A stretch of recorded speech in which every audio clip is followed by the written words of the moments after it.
சுற்றுலா தலங்கள்ல மிக முக்கியமான நாடுகள்ல ஒண்ணு நம்ம இந்தியா. இந்தியாவுல golden beach, Marina beach, Lal park இப்படி நிறைய சுற்றுலா தலங்கள் அமைஞ்சிருக்கு. நிறைய பீச்சும் பார்க்கும் இருக்கிற நம்ம இந்தியாவில் ஒரு போஸ்ட் ஆஃபீஸ் சுற்றுலா தலமா இருக்கு அப்படின்னு சொன்னா உங்களால நம்ப முடியுமா? வேற ஆப்ஷனே உங்களுக்கு கிடையாது. நீங்க இதை நிச்சயமா நம்பிதான் ஆகணும்.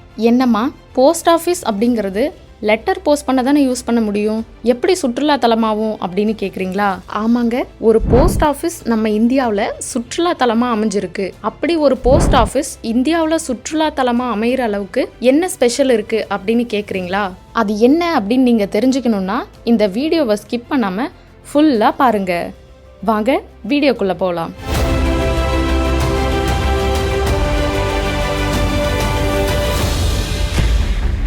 உலகத்திலேயே மிகப்பெரிய போஸ்டல் நெட்வொர்க்கை கொண்டது தான் நம்ம இந்தியா.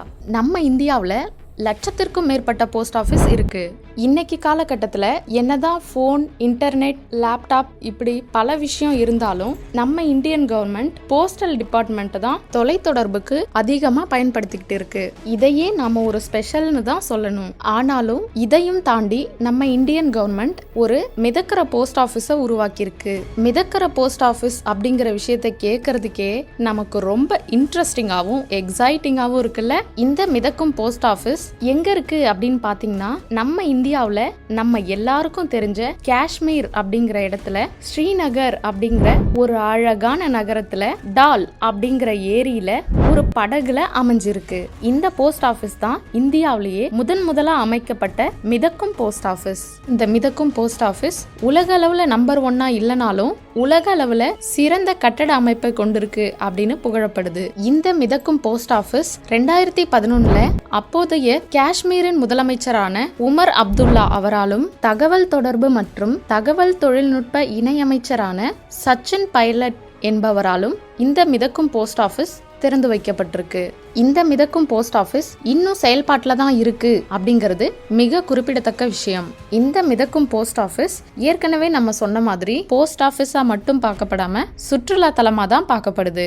இந்த போஸ்ட் ஆஃபீஸ்ல போஸ்டல் வசதி மட்டும் இல்லாம internet and international phone calls வசதியும் இருக்கு. இந்த மிதக்கும் போஸ்ட் ஆஃபீஸ் கேம்பஸ்ல தபால் தலை அருங்காட்சியகம் அமைக்கப்பட்டிருக்கு அப்படிங்கிறது இன்னும் ஸ்பெஷலான விஷயம். இந்த அருங்காட்சியகத்துல பலவிதமான ஸ்டாம்ப்ஸ் கலெக்ஷன்ஸ் வைக்கப்பட்டிருக்கு. இது இங்க வர சுற்றுலா பயணிகளை ரொம்பவே கவர்ந்திருக்கு அப்படின்னு சொல்லலாம். இந்த மிதக்கும் போஸ்ட் ஆஃபீஸ் பிரிட்டிஷ் காலத்திலேயே கட்டப்பட்டது அப்படின்னு சொல்றாங்க. அது மட்டும் இல்லாம 200 வருஷமா இருக்கு அப்படின்னு சொல்றாங்க. 2011 வரைக்கும் இந்த post office Nehru park post office அப்படின்னு சொல்லப்பட்டதா சொல்றாங்க. 2011க்கு அப்புறமா தான் இத மிதக்கும் போஸ்ட் ஆஃபீஸ் அப்படின்னு சொல்றாங்க. இந்த மிதக்கும் போஸ்ட் ஆஃபீஸ் டால் அப்படிங்கிற ஒரு ஏரியில படகுல வச்சிருக்காங்க அப்படி சொன்னோம் இல்லையா. இந்த மிதக்கும் போஸ்ட் ஆஃபீஸ் இருக்கிற டால் ஏரி பனிமலைக்கு எதிராக இருக்கிறதால மிகவும் அழகா இருக்கு அப்படின்னு சொல்றாங்க. அதனால தான் இங்க அதிக அளவுல சுற்றுலா பயணிகள் வந்து போறாங்க. இந்த மிதக்கும் போஸ்ட் ஆஃபீஸ்ல இந்தியன் போஸ்ட் பேமெண்ட் பேங்க் அப்படிங்கிற வசதியை ஏற்படுத்தி கொடுத்திருக்காங்க.